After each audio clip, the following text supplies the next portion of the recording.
without you. I'll be back in my... Hello everyone, this is your 2-minute breakthrough word, how not to pray. Jesus talks a lot about prayer. He talks about the importance of prayer. And he teaches us how to pray.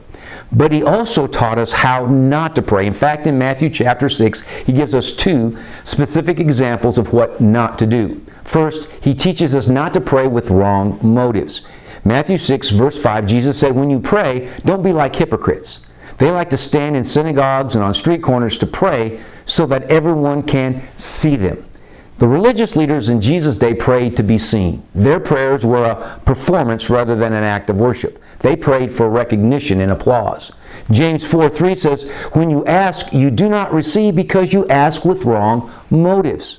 So what's your motive when you pray? If you're praying just to look like an ideal Christian or to impress others or for the approval of others, you may need a motivation check. Second, Jesus teaches us not to pray empty prayers or prayers that have no heart. The Message Bible puts it this way in verse 7. The world is full of so-called prayer warriors who are prayer ignorant.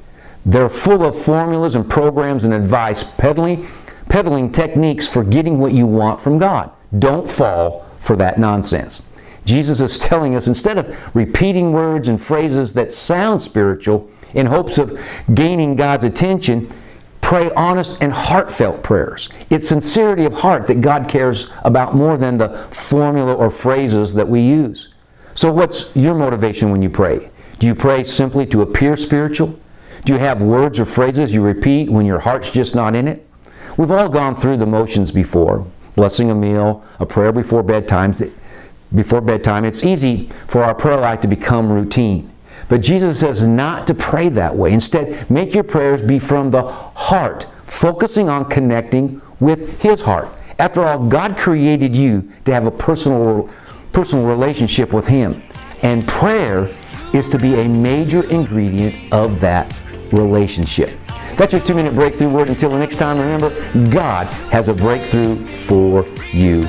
Be blessed. Where would I be? I'd be back in my bag with